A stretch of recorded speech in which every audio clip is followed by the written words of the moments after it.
Yvette Dantier brille à The Voice France. Encore un Mauricien qui brille aux auditions à l'aveugle de The Voice France. Ce Mauricien est en fait une Mauricienne qui n'est nulle autre qu'Yvette Dantier, que l'on ne présente plus sur la scène locale. Deux coachs se sont retournés pour découvrir la chanteuse lors du dernier épisode des auditions à l'aveugle de la saison 7 diffusée sur TF1 hier soir, samedi 10 mars. Après plusieurs auditions, notamment une à travers Skip, et une présélection à Paris, Yvette Dantier s'est retrouvée hier, sur le plateau télé de The Voice France, afin de convaincre les jurys de lui permettre de participer à la saison 7 de l'émission française de télécrochet musical, la plus regardée en Europe.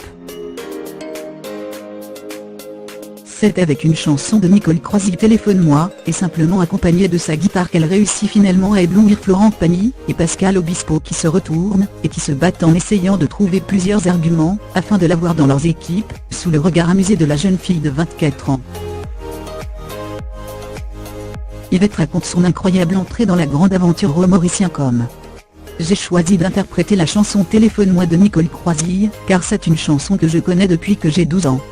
Ce n'était pas facile, car depuis que j'ai commencé à jouer de la guitare, je jouais et chantais la chanson à ma façon et avec mes accords.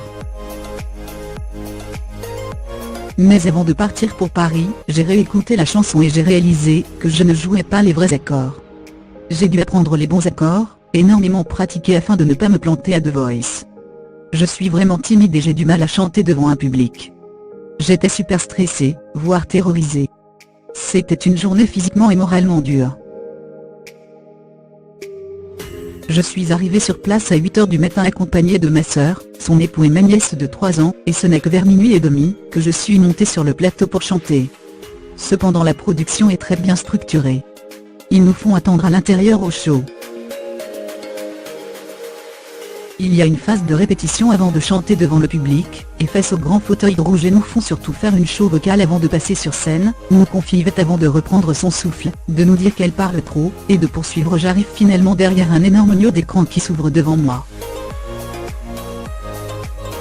On a l'impression que la salle est vide tellement elle est calme, mais je découvre une salle remplie de gens vraiment très silencieux au fur et à mesure que j'avance pour prendre place.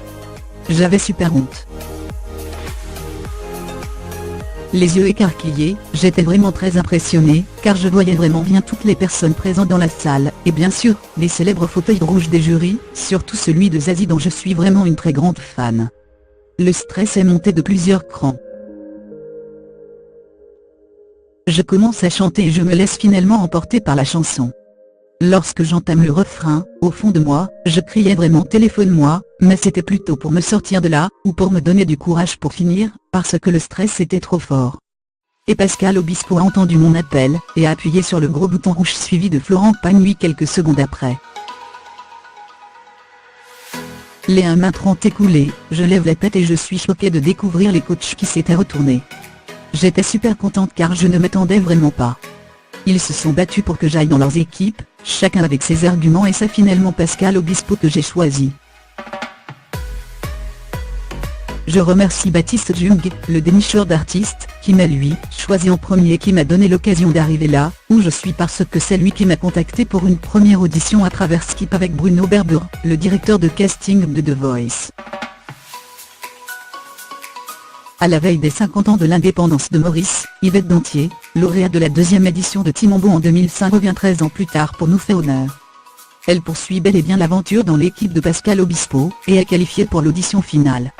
Elle rendra l'émission de TF1 encore plus intéressante, cette année pour les Mauriciens. Petit changement cette année, l'épreuve des battles est désormais remplacée par de nouvelles étapes, l'audition finale et les duels. Les 18 candidats retenus par chaque coach passeront une seconde audition face au jury. Il n'en restera plus que 6 par équipe, auxquels s'ajouteront 2 talents volés. Suit l'épreuve des duels où les 8 talents de chaque team s'affronteront 2 par 2. Les 4 restants accéderont ensuite au prime en direct. Avec Florent Pagny, Mika, Zazie et Pascal Obispo, cette saison 7 s'annonce riche en émotions, en complicité et en rire.